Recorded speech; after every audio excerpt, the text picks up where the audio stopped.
24 सितंबर 2014। बेंगलुरु में एक शांत सी सुबह। आज कुछ खास होने वाला है। ये इंडिया के सबसे डेयरिंग मिशंस में से एक के लिए फैसले घड़ी है।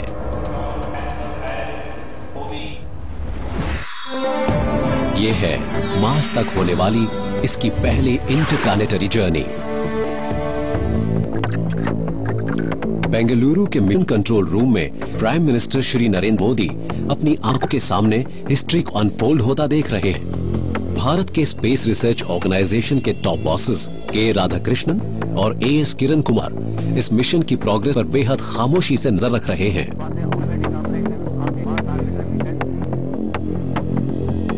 किसी को यकीन नहीं था कि इंडिया इस मिशन को अंजाम दे पाएगा।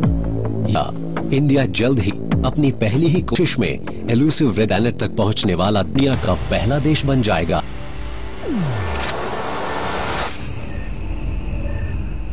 लेकिन इस एक्साइटमेंट से भरे मोमेंट को और भी ज्यादा ड्रामेटिक बनाती है ये बात कि मार्शियन ऑर्बिट में दाखिल होने वाले अहम पलों के दौरान स्पेसक्राफ्ट मंगलयान मार्स के पीछे पहुंच जाएगा और धरती से नजर नहीं आएगा, जिससे मिशन टीम के साथ उसका सारा कम्युनिकेशन खत्म हो जाएगा। मिशन कंट्रोल रूम में टेंशन बहुत ज्यादा है। 300 दिन, पृथ्वी से 65 करोड़ किलोमीटर से भी ज्यादा दूरी, और अब वो पल आ पहुंचा है जो ये तय करेगा कि क्या इंडिया का मार्स ऑर्बिटर या मंगलयान मार्शियन ऑर्बिट में कामयाबी से दाखिल हो पाया।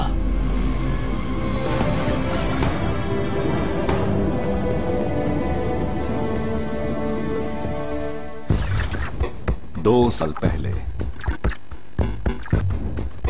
Bengaluru, south India.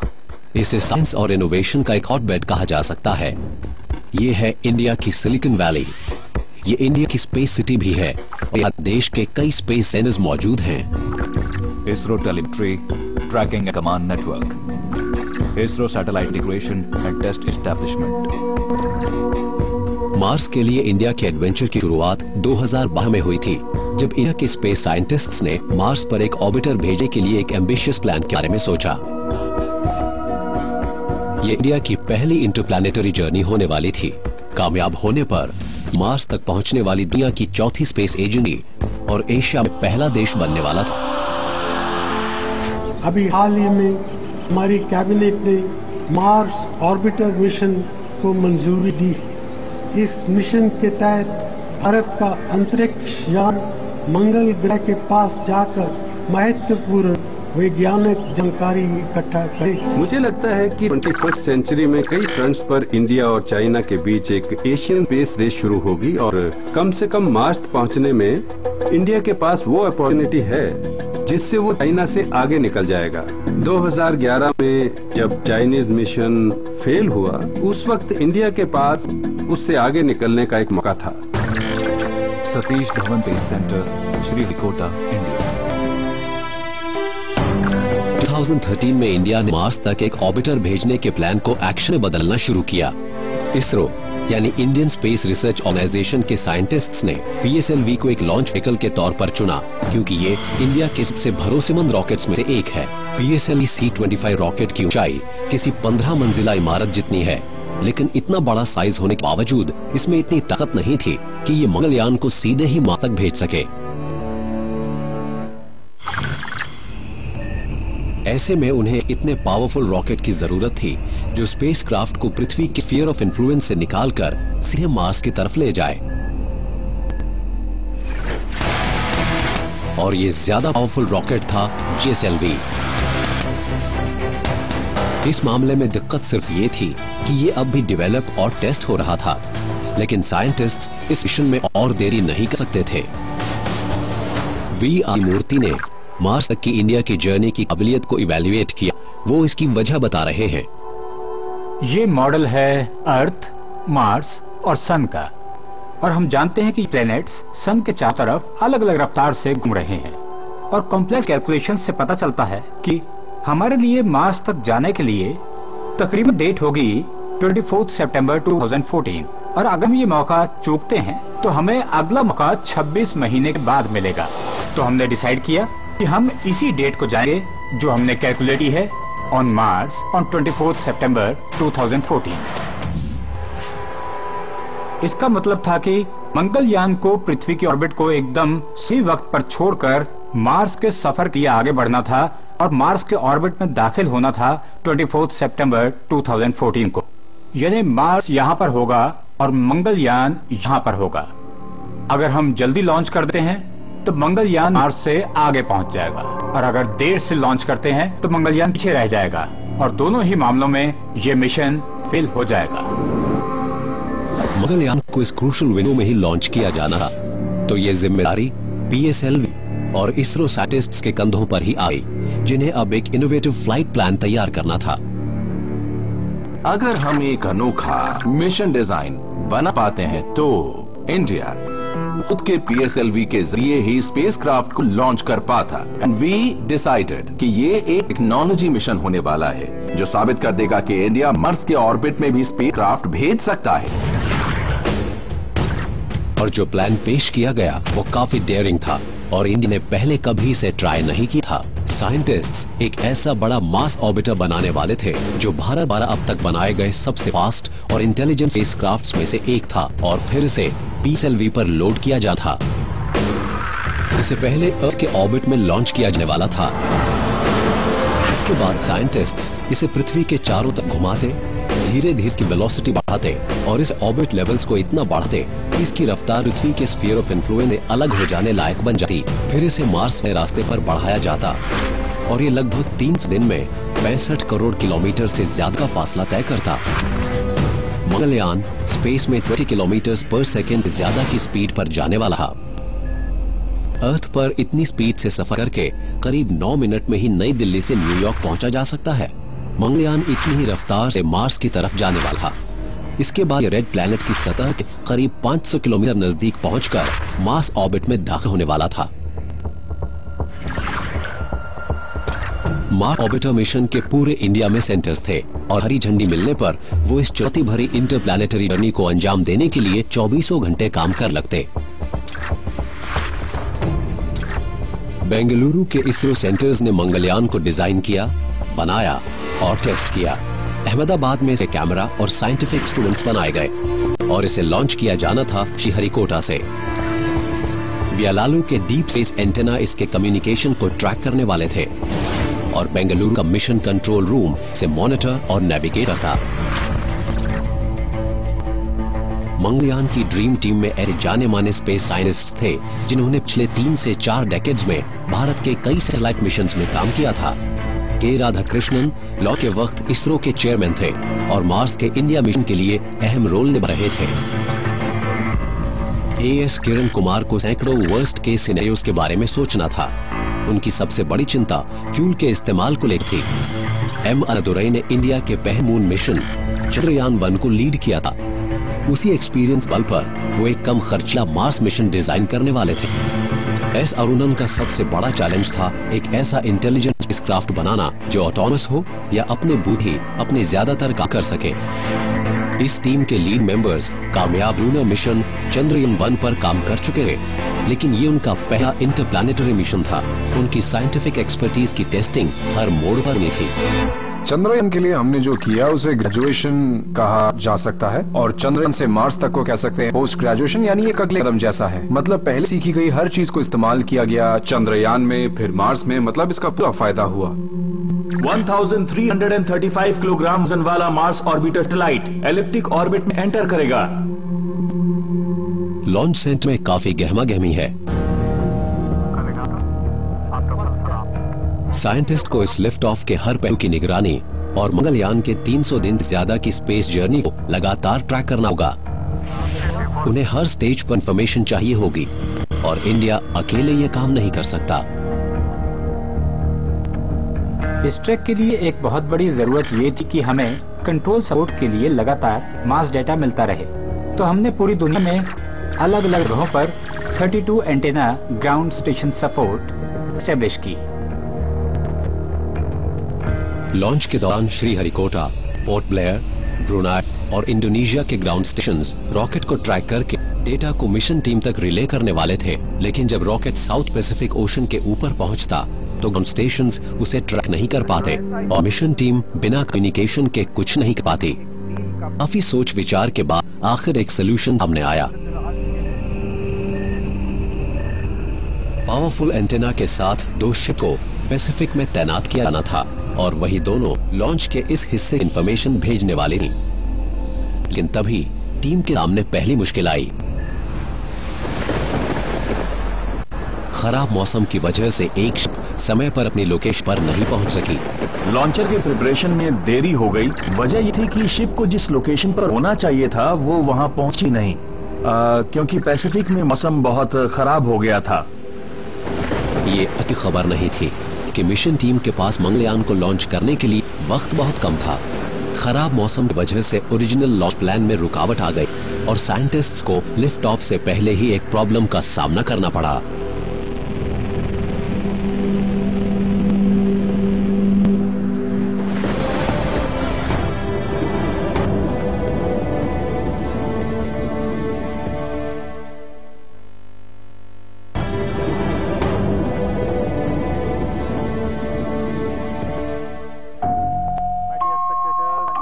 इंडिया के मिशन टू मार्स टीम के सामने एक चैलेंज आ गया है।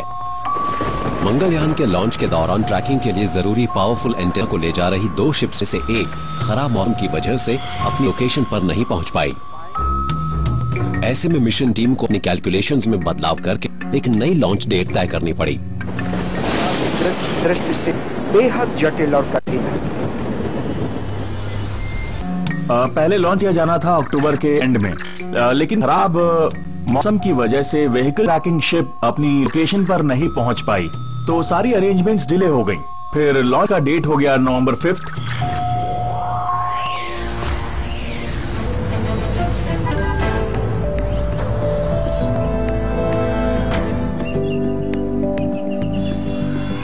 श्रीहरिकोटा के इन बच्चों के लिए तो आसमान में उड़ते रॉकेट्स को देखना एक आम सी बात होगी, लेकिन नवंबर की दोपहर लिफ्ट ऑफ करने वाला रॉकेट हिस्ट्री बनाने वाला है, क्योंकि ये भारत के पहले इंटरप्लैनेटरी मिशन मंगलयान को लॉन्च करेगा, जो इंडिया की तरफ से मार्स का ऑर्बिटर होगा। 5 नवंबर 2013, Satish Dhawan launch centre, Sriharikota, India. आज है लॉन्च का दिन और पूरी दुनिया की निगाहें इंडिया पर हैं। किसी को यकीन नहीं था कि इंडिया इस मिशन को अंजाम दे पाएगा, तो हमने जब लॉन्च की डेट अनाउंस भी कर दी थी तब भी एक क्वेश्चन मार्क सबके दिमाग में मौजूद था। कोई भी हमें सीरियसली नहीं ले रहा था। तो जब लॉन्च एक्चुअली हो गया तब उन्हें यकीन हुआ कि वाकई एक सैटेलाइट को तैयार करके लॉन्च किया जा चुका है। इसमें आपको सीधे लिए चलते हैं रॉकेट बहुत ही नजदीक, जहां साइंटिस्ट्स ब्लास्ट ऑफ की तैयारी में थे। अपनी तैयारी 10, 9, 8, 7, 6, 5, 4, 3, 2, 1, 0, +1, 2, normal,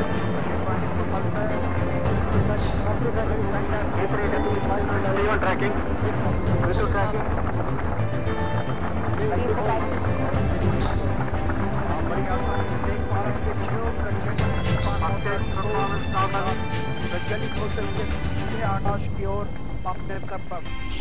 Sriharikota, port Blair, Brunei और इंडोनेशिया के स्टेशन सिग्नल भेजने लगे, जिससे लॉन्च के पहले 3 फेज की कामयाबी कंफर्म हो गई।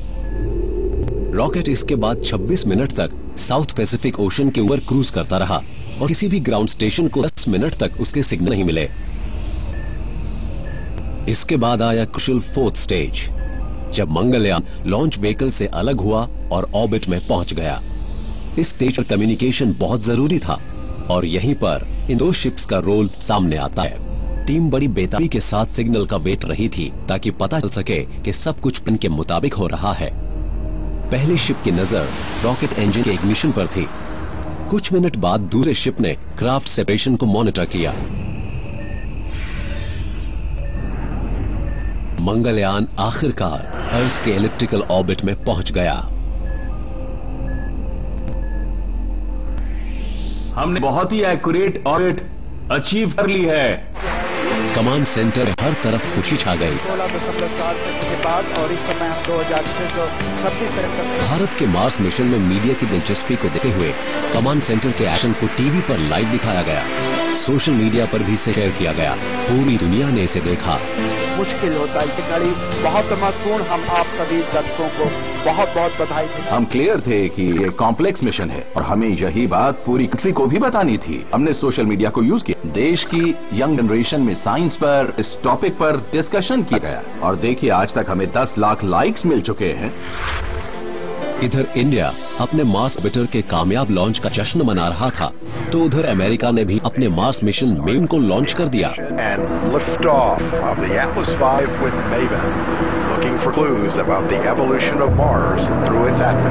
अमेरिका के पास एक पावरफुल लॉन्च व्हीकल था जिसने मेवन को मार्स तक के सीधे रास्ते पर भेज दिया। अब स्टेज सेट हो चुका था। इस कामयाबी को हासिल करने के लिए इंडिया पर बहुत प्रेशर था। इंडिया फेल नहीं हो सकता था। मंगलयान सिर्फ 15 महीने के रिकॉर्ड टाइम और 7 करोड़ 40 लाख अमेरिकन डॉलर के बजट में बनाया गया था, जबकि नासा के मार्स ऑर्बिटर मेवन का बजट 67 करोड़ अमेरिकन डॉलर था। इसे सिर्फ 7 करोड़ डॉलर बनाया गया। इससे न सिर्फ पैसे की भारी बचत हुई, बल्कि पूरी दुनिया के लिए इंटरप्लैनेटरी मिशंस को नई नजर से देखने का रास्ता भी खुला, जिन पर 10 करोड़ डॉलर से कम लागत आती है। ISRO satellite integration and test establishment. India के मंगलयान जैसे बेहद सस्ते स्पेसक्राफ्ट्स को बेंगलुरु के इसरो की इस हाई सिक्योरिटी फैसिलिटी में बनाया जाता है। साइंटिस्ट खास तौर पर डिजाइन किए गए एक क्लीन रूम में काम करते हैं।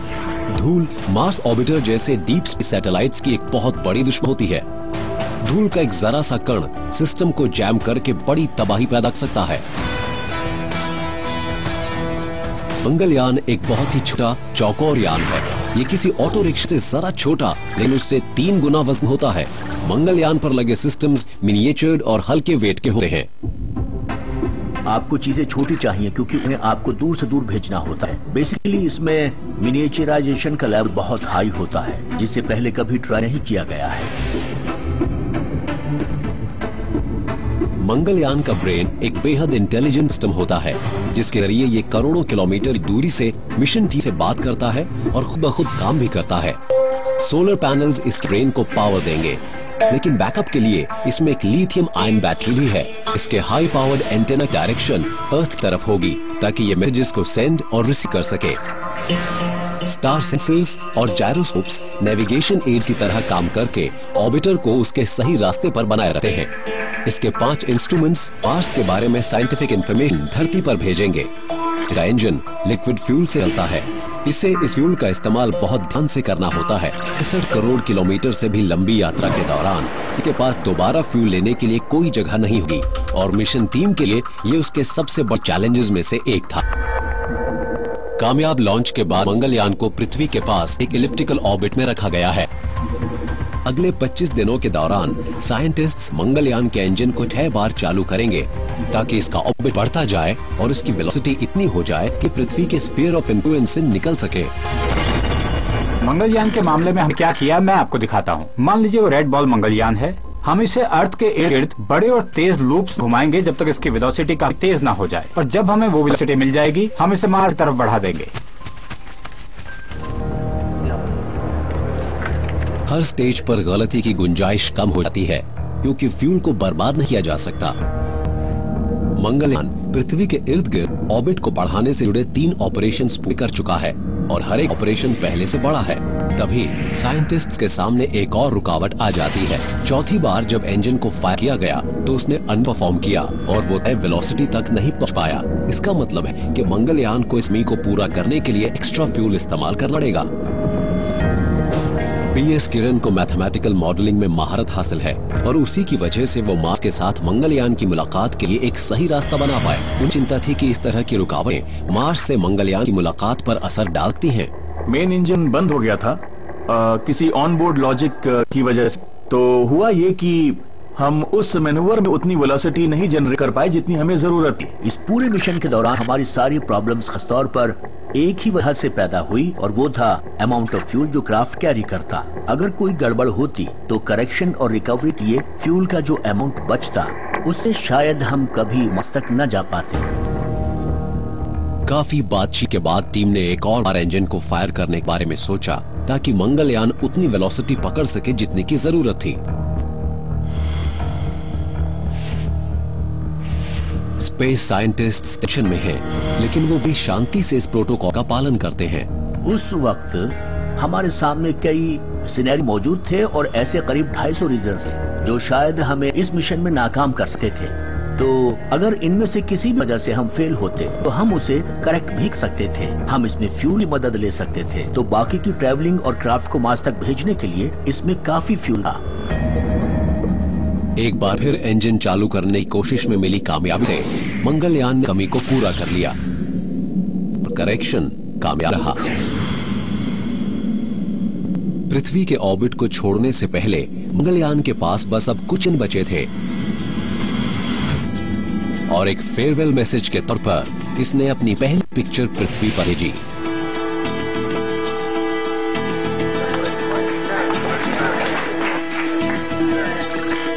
Satellite application centre, Ahmedabad. ये पिक्चर इसने अपने शानदार मार्स कलर कैमरा से खींची जो बना था अहमदाबाद के स्पेस एप्लीकेशन सेंटर में। ये कैमरा और इस सेंटर में डिजाइन किए गए दूसरे इंस्ट्रूमेंट्स इस मिशन के लिए बहुत अहमियत रखते थे, क्योंकि इन्हीं के जरिए मंगलयान मार्स की सतह और एटमॉस्फेयर स्टडी करके इस इन्फॉर्मेशन को वापस पृथ्वी पर भेज सकता था। स्पेस रिसर्च के लिए ये सारी high and engineering innovation local talent नहीं थी। हमें ऐसे पेलोड्स डिजाइन करने थे जो मास और पावर के बजट में फिट हो सकें। ये बहुत बड़ा चैलेंज था। तो हमने very state of the art components और एलिमेंट्स चुने ताकि हमारा इंस्ट्रूमेंट लाइट वेट हो और यूज करे लो पावर।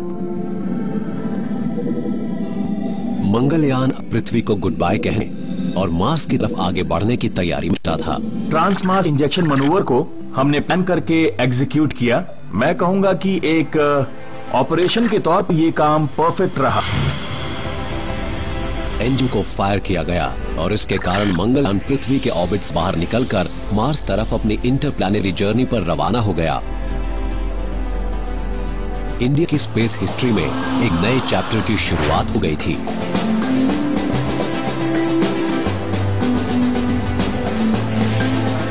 मंगलयान पृथ्वी से जितनी दूर जाता उसके साथ कांटेक्ट खत्म होने का खतरा उतना ही ज्यादा था। आउटर स्पेस में अनजान इलाके की तरफ इसके बढ़ने के दौरान सटीक नेविगेशन और कम्युनिकेशन मार्स तक पहुंचने की इंडिया की उम्मीद को कायम रख भी सकता था और खत्म भी कर सकता था।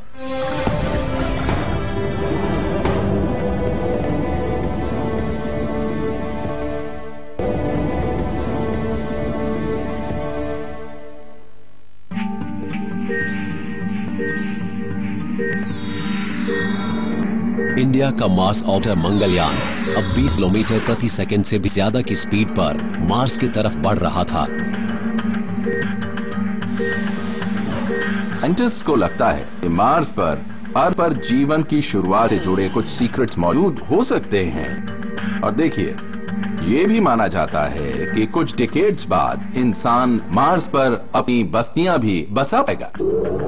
फ्यूचरिस्ट्स मार्स के पृथ्वी के नजदीक होने की वजह से इसमें दिलचस्पी रखते हैं। कई मायनों में ये एक छोटी पृथ्वी जैसा है। इसकी सतह काफी कुछ पृथ्वी जैसी है और इसके एक दिन की अवधि 24 घंटे से थोड़ी ज्यादा है। मार्स पर एक साल पृथ्वी के 2 साल के बराबर होता है और मार्स पर वजन पृथ्वी के मुकाबले लगभग 1/3 कम होता है। पृथ्वी की ही तरह यहाँ वोल्केनोज, कैनियंस और पोलर आइस कैप्स भी हैं। यही बात स्पेस साइंटिस्ट्स को एक्साइट करती है कि वहाँ फ्यूचर में कॉलोनीज बसाई जा सकती हैं। फॉर्मर प्रेसिडेंट एपीजे अब्दुल कलाम ने मुझसे कहा था, earth, moon and Mars are all part of one industrial complex. उन्हें लगता था कि मून पर भी माइनिंग होगी, मार्स पर भी माइनिंग होगी और ह्यूमन रेस बड़ी ही आसानी के साथ अर्थ, मून और मार्स के बीच ट्रेवल किया करेगी। मंगलयान पृथ्वी के ऑर्बिट को छोड़ने के बाद मार्स की तरफ बढ़ते वक्त करीब करीब फ्रिक्शनलेस वैक्यूम में है। इसके इंजन को स्विच ऑफ कर दिया गया है और इसे 300 दिन बाद तब चालू किया जाएगा जब ये मार्स के नजदीक पहुंचेगा। मंगलयान एक अनजान और एक्सट्रीम एनवायरनमेंट में है क्योंकि ये सूरज से दूर होता जा रहा है। इसे शून्य से भी 150 डिग्री सेल्सियस नीचे के टेम्परेचर का सामना करना पड़ सकता है।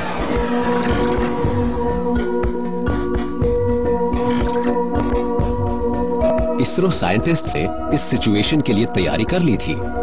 मंगलयान को एक vacuum environment, high vibration, extreme temperature variation और साउंड के हाई लेवल्स को झेलने के लिए टेस्ट किया गया था ताकि ये इस लंबी जर्नी के लिए तैयार हो सके। इसकी टेस्टिंग से जुड़ी जरूरतें काफी ज्यादा थी क्योंकि हमें कई सिनेरियोज को सिमुलेट करना था। इसलिए हमें अर्थ पर ऐसे हजारों कॉम्बिनेशंस को टेस्ट करने की जरूरत थी ताकि उसके कुछ पार्ट्स स्पेस में फेल ना हो जाएं। इंडिया का मार्स ऑर्बिटर अपने शेड्यूल को फॉलो कर रहा है और सब कुछ ठीक रहा तो ये मार्स के ऑर्बिट में 24 सितंबर 2014 तक पहुंच जाएगा। लेकिन मिशन टीम जानती है कि ये कहना आसान है लेकिन करना मुश्किल। तो अगर सिर्फ डीप स्पेस ही नजर आता हो तो उसमें किसी स्पेसक्राफ्ट को नेविगेट से किया जाए। सैकड़ों साल पहले भारत के पुराने एस्ट्रोनॉमर्स जैसे आर्यभट्ट और ब्राह्मीर ने बहुत ही बेसिक इंस्ट्रूमेंट्स को इस्तेमाल करके स्टार्स और प्लैनेटरी मूवमेंट्स को मैप किया था। एंशिएंट एक्सपर्ट्स रात में दिखने वाले स्टार्स के जरिए नेविगेशन और एक्सप्लोरेशन करते थे। इसी तरह हमारी मार्स मिशन टीम ने भी स्पेसक्राफ्ट के आसपास मौजूद स्टार्स का इस्तेमाल करके अपनी सही डायरेक्शन को जाना और मार्स की तरफ सही आगे बढ़ी। और इस टीम को लीड किया नंदिन हरिनाथ और ऋतु करिधल ने, जो पावर और कम्युनिकेशन मॉनिटर करती हैं और मंगलयान को सही रास्ते पर बनाए रखती हैं। इस बात को लेकर काफी एंजाइटी थी कि चीजें ठीक से काम करेंगी या नहीं काम करेंगी। मंगलयान के अपनी डायरेक्शन से भटकने के कई कारण हो सकते थे। सूरज के रेडिएशन या इंजन की फायर से स्पेसक्राफ्ट की बॉडी पर फोर्स पड़ सकती थी जिसकी वजह से स्पेसक्राफ्ट किसी बॉल की तरह घूम या वॉबल कर सकता था। जरूरत है इसे मॉनिटर करने की, करेक्ट करने की, ताकि हमने जो ऑर्बिट अचीव की है वो प्रिसाइज हो।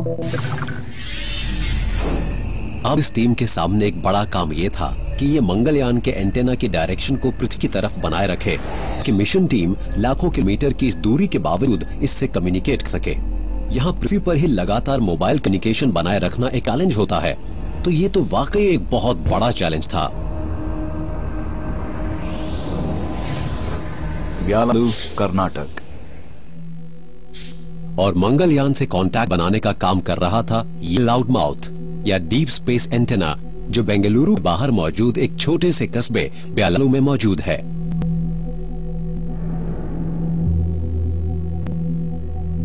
ये एंटेना असल में बेहद सेंसिटिव कान कहा जा सकता है। And a loud mouth antenna का मतलब है बहुत ही ज्यादा नॉइज के बावजूद किसी कमजोर सिग्नल को करने की काबिलियत वाला एंटेना। इसके जरिए हम बेहद वीक सिग्नल को भी पकड़कर डिकोड कर पाते हैं।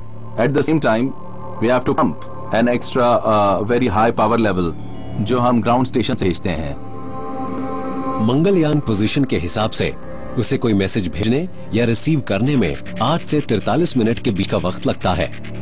पृथ्वी से कोई मैसेज भेजने के लिए ये एंटेना 20 किलोवाट पावर इस्तेमाल करता है, यानी मार्स तक काफी जोर की आवाज निकालनी पड़ती है। इधर बेंगलुरु के मिशन कंट्रोल रूम में काउंटडाउन शुरू हो चुकी है। मंगलयान अब मार्स के नजदीक पहुंच रहा है। पिछले कुछ महीनों के दौरान साइंटिस्ट्स ने मंगलयान के रास्ते को सुधारा है, उस स्पीड को एडजस्ट किया है और उसके कंट्रोल्स को चेक और क्रॉस चेक भी किया है। वो खास पल अब आने ही वाला है जब मंगलयान मार्स के ऑर्बिट में दाखिल होगा, लेकिन सफर का ये हिस्सा चैलेंज से भरा है। मिशन टीम पर बहुत प्रेशर है और एक चीज को लेकर ये चिंता में भी है, ये है मंगलयान का इंजन। इसी इंजन को करीब 9 महीने के ट्रैवल करने के बाद फिर से काम शुरू करना होगा। मंगलयान 20 किलोमीटर पर सेकेंड से भी ज्यादा की स्पीड पर फ्रिक्शनलेस वैक्यूम में अपने इंजन को चालू किए बिना आगे बढ़ता रहा है। इंजन को पिछली बार 300 दिन पहले चालू किया गया था ताकि मंगलयान की स्पीड बढ़ाकर उसे पृथ्वी की स्फीयर ऑफ इन्फ्लुएंस से निकाला जाके इसे अब मार्स ऑर्बिट में दाखिल होने के लिए दोबारा चालू करना होगा। सबसे बुरा होता कि वो नजदीक से निकल जाता, या शायद हम उसे मार्स के ऑर्बिट में कैप्चर ही ना कर पाते। अब ये एक चक्कर काट कर दोबारा मार्स के स्फीयर ऑफ इन्फ्लुएंस से बाहर ही निकल जाता। वर्षों की कड़ी मेहनत और प्लानिंग, दिन रात की केयरफुल ट्रैकिंग के बाद अब वो पल आ पहुंचा है जहां इन लोगों के सामने ढेर सी मुश्किलें खड़ी हैं। क्या इंजन अहम वक्त पर चालू हो पाएगा ताकि मंगलयान कामयाबी से मार्स के ऑर्बिट में दाखिल हो सके? सैटेलाइट इतने दिन जैसे एक कोमा में था और फिर इसे जगाया जाना था। तो इसकी तुलना आप रामायण में मौजूद कुंभकर्ण से कर सकते हैं, जो हमेशा सोता रहता है, जब जागता है तो युद्ध के लिए तैयार है।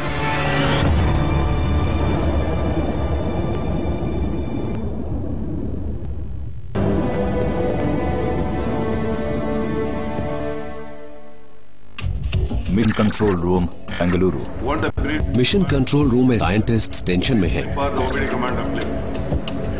इंडिया का स्पेसक्राफ्ट मंगलयान प्लैनेट मार्स के ऑर्बिट में दाखिल होने की तैयारी कर रहा है। हर किसी को यही चिंता है कि जिस इंजन को तकरीबन 300 दिन पहले बंद किया गया था, क्या वो चालू हो पाएगा ताकि स्पेसक्राफ्ट अपने मिशन में कामयाब हो सके। इसी इंजन को करीब 9 महीने के ट्रैवल करने के बाद फिर से काम शुरू करना होगा। तो इसका मतलब है कि शुरुआती ऑपरेशंस की जरूरत और बाद में उसकी जरूरत के बीच एक लंबा गैप है। अब 300 दिन के बाद इंजन को फिर से ऑन किया जाना था ताकि वो मार्शियन ऑर्बिट में दाखिल होने के लिए अपनी स्पीड घटाने के एक कॉम्प्लिकेटेड मूवर को अंजाम दे सके।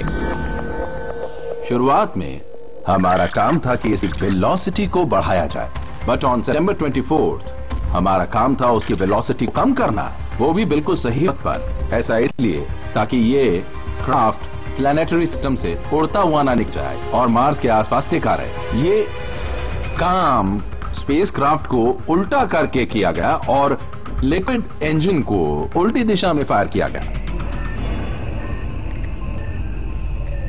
मार्स के कई मिशंस इस स्टेज पर फेल हो चुके थे। अगर वेलोसिटी को एकदम सही ढंग से एडजस्ट ना किया जाता तो मंगलयान या तो मार्स की सतह से टकरा जाता या फिर अपने इंटेंडेड ऑर्बिट में दाखिल ना होकर स्पेस में भटकने लगा।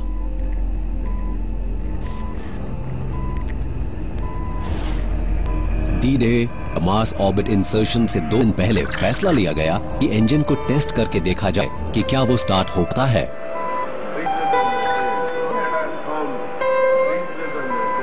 मंगलयान का इंजन बिना किसी प्रॉब्लम के स्टार्ट हो गया। आखिरी ट्रेजेक्ट्री करेक्शन मैनूवर जो MOI से 41 घंटे पहले हुआ तक किया गया कि मेन लैम इंजन को ट्राई किया जाए। उस दिन इंजन ने 4 सेकंड तक बढ़िया ढंग से परफॉर्म किया और जो हम पाना चाहते थे वो हमें मिल गया। साइंटिस्ट्स को कुछ वक्त ये राहत मिली, लेकिन असली चैलेंज तो अभी आगे मौजूद था। अमेरिका से खबर आई कि उसका मार्स ऑर्बिटर मेविन कामयाबी से मार्शियन ऑर्बिट में दाखिल हो चुका था। तो क्या अब इंडिया भी मंगलयान के मामले में ऐसा ही कर पाएगा? मार्स सैटेलाइट के ऑर्बिट में दाखिल होने के लिए हमारे पास सिर्फ एक अपॉर्चुनिटी थी, इसलिए हम फेल नहीं हो सकते। करेक्शन करने की कोई गुंजाइश नहीं थी क्योंकि हमारे पास फ्यूल बहुत ही कम था। आज तक और दूसरे जितने भी मिशन हुए हैं वो अपने साथ इतना फ्यूल लेकर चलते हैं कि अगर कोई प्रॉब्लम आ भी जाती है, कोई गलती हो भी जाती है, तो उनके पास रिकवर करने और मिशन को कामयाब बनाने के लिए पूरा मौका होता है। साइंटिस्ट्स के सामने बहुत सारी रुकावटें मौजूद थीं। ये पल इसलिए भी और मुश्किल भरा हो गया क्योंकि मार्शियन ऑर्बिट में दाखिल होते वक्त मंगलयान रेड प्लैनेट के पीछे जाने वाला था, जिससे पृथ्वी और मिशन टीम के साथ उसका कम्युनिकेशन खत्म हो जाता। इसका मतलब था कि अब मंगलयान को ऑटो मोड पर काम करना था। कमांड्स पहले से ही फीड कर दिए गए थे, लेकिन एक प्रॉब्लम थी। मंगलयान का इंटेलिजेंस सिस्टम या उसका ब्रेन सोलर पैनल से चलता है, लेकिन इंसर्शन के समय मंगलयान तक पहुंचने वाली धूप मार्स की वजह से रुक जाती और उसे जरूरी पावर नहीं मिल पाती। The amount of power जितना सैटेलाइट को चाहिए ताकि उसके सिस्टम्स फंक्शन करें वो है 800 वॉट्स। यानी 8 into 100 वॉट बल्ब्स, यानी सैटेलाइट को कम से कम इतनी पावर तो चाहिए ही थी। लेकिन मार्स तक जो सोलर एनर्जी पहुंचती है वो काफी कम होती है। ये वेरी भी करती है फ्रॉम 40 to 60% तक, जितनी की पावर हमें अर्थ पर मिलती है उससे। मंगलयान के डिजाइन में इस बात का ध्यान रखा गया था। इसमें एक बैकअप लिथियम आयन बैटरी, यानी मंगलयान अपनी बैटरी की पावर के बल पर ही मार्स ऑर्बिट दाखिल होने वाला था।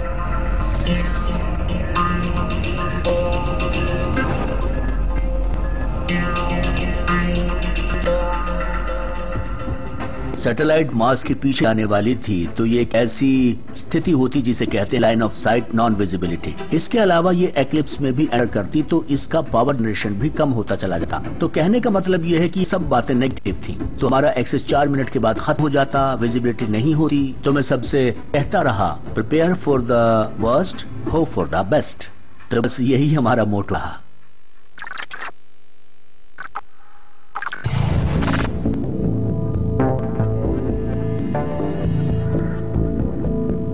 24 सितंबर 2014 बेंगलुरु की ये सुबह बेशक शांति से भरी है, लेकिन एक बड़ा इम्तिहान भी होने वाला है। ये इम्तिहान है भारत के सबसे डेयरिंग मिशन में से एक का।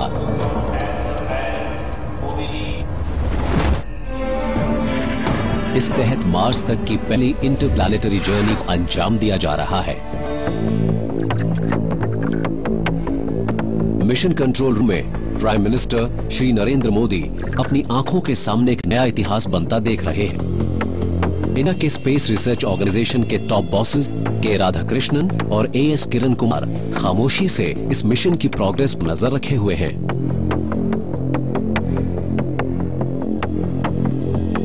हमें बहुत सारे नए नए डेवलपमेंट्स करने पड़े। हमें गुजरना पड़ा डिटेल टेस्टिंग से। टीम ने वो किया जिसे इम्पॉसिबल माना जाता था। जैसे जैसे ये टीम काम करती गई, इसकी एनर्जी और बढ़ती गई और टीम सीखती गई और इवॉल्व होती गई। अप टू सितंबर 24 ये बहुत कुछ सीखने का फेज था। और सब मिशन कंट्रोल सेंटर में उस दिन देखा होगा the bubbling youth and the experienced elders सभी मिलजुल कर इस मिशन पर लगे हुए थे। प्लान ऑफ एक्शन को अमल में लाया जाने लगा। मंगलयान की स्पीड धीमी कर दी गई।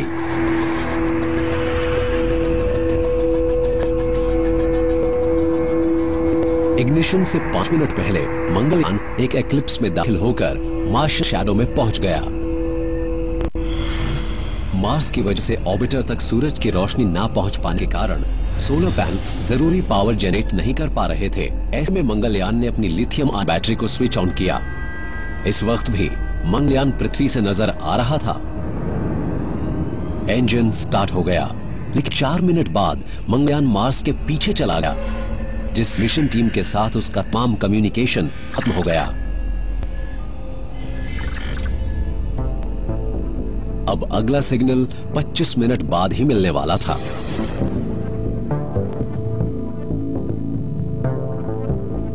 मिशन कंट्रोल रूम में एकदम खामोशी छा गई।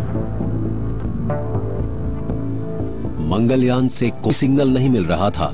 ऐसे में टीम सिर्फ उम्मीद कर सकती थी कि स्पेसक्राफ्ट प्लान के मुताबिक ही ठीक ठाक बिहेव कर रहा था। वक्त जैसे कट नहीं रहा था। और उस समय पर वहां क्या हो रहा होगा इस बारे में कोई कम्युनिकेशन नहीं होगी। हमें फाइनल रिजल्ट के लिए इंतजार करना होगा। ये ऐसी ही है जैसे किसी ऑर्केस्ट्रा में चुप्पी छा जाए। लाइफ ऐसी ही होती है और स्पेस साइंस भी ऐसी ही रही है। हमें करीब आधे घंटे के इस पीरियड तक इंतजार करना पड़ा। हम सोच रहे थे कि या तो सब ठीक चल रहा होगा या नहीं चल रहा होगा, क्या हम फिर सैटेलाइट से कनेक्ट हो पाएंगे। तो मन में उस वक्त ऐसे ही सवाल उठ रहे थे। इस अहम पल में गोल्डस्टोन कैलिफोर्निया और कैनबरा ऑस्ट्रेलिया में मौजूद नासा के ग्राउंड स्टेशंस मंगलयान पर पैनी नजर बने हुए थे। सबसे पहले उन्हें ही इस मिशन की कामयाबी की खबर मिलने वाली थी।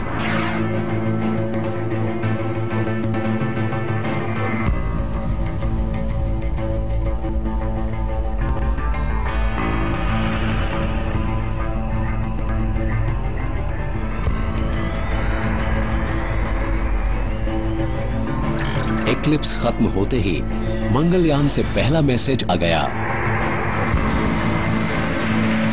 ये कामयाबी से मार्स ऑर्बिट में दाखिल हो गया था, साइंटिस्ट्स की खुशी की कोई सीमा नहीं थी।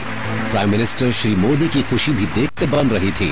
भारत के स्पेस प्रोग्राम में ये बहुत ही खास पल था।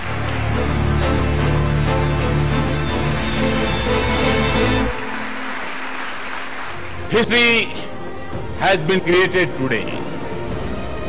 We have dared to reach out to the unknown and have achieved the near impossible.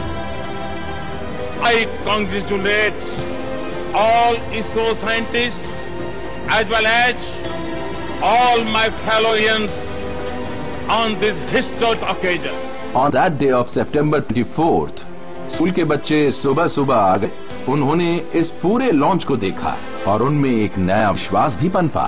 मेरे विचार में इस मिशन से जो सबसे बड़ा फायदा हुआ वो ये था कि ये जो यंग माइंड्स हैं उन्हें ये एहसास हुआ कि इंडिया कुछ ऐसा कर सकता है जिसे लोग अब तक इम्पॉसिबल समझते थे। मंगलयान मार्स के इर्द गिर्द मौजूद हिली एलिप्टिकल ऑर्बिट में घूम रहा था कि तभी उसमें लगा कैमरा भी चालू हो गया। एयर और एक्साइटिंग पिक्चर्स अर्थ तक पहुंचने लगी। ये है मार्स की एक पूरी picture. Volcanoes, large canyon ranges, water vapour clouds, Phobos जो मार्स के 2 नेचुरल मून्स में से एक है। नासा का स्पेसक्राफ्ट क्यूरियोसिटी रोवर पहले ही मार्स पर मौजूद था और उसने मंगलयान का वेलकम किया। क्यूरियोसिटी के ट्विटर हैंडल ने पोस्ट किया, नमस्ते, और मंगलयान ने जवाब दिया, हाउडी। मेवन टीम ने मार्स पर पहुंचने के लिए इसरो को बधाई दी। इंडिया का ऑर्बिटर भी इस रेड प्लैनेट को स्टडी करने से जुड़े मिशन में शामिल हो गया। इस तरह Indian space research organisation Mars तक एक कामयाब मिशन भेजने वाली चौथी एजेंसी बन गई। पहली ही कोशिश में ऐसा करने वाली ये एशिया की पहली एजेंसी है।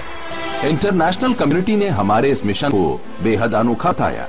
फॉर द सिंपल रीजन ये काम इतने कम समय में हुआ। ये सब कुछ किया गया एक बहुत ही स्मॉल बजट में। अब जब भी कोई अगला इंटरप्लैनेटरी मिशन होगा, दुनिया इंडिया की अनदेखी नहीं कर पाएगी, इंडिया भी उसका हिस्सा होगा। तो मंगलयान मिशन से हमें ये बड़ा फायदा हुआ है। और प्राइमरी ऑब्जेक्टिव ही बना रहेगा कि हम स्पेस टेक्नोलॉजी को कैसे देश के फायदे के लिए इस्तेमाल कर सकते हैं। इस फिल्म को बनाने के वक्त मंगलयान मार्स के इर्द गिर्द 100 से ज्यादा ऑर्बिट पूरे कर चुका था। ये आज भी वहां से कीमती डेटा भेज रहा है। ये प्लैनेट हमारे लिए अब इतना दूर भी नहीं रह गया है।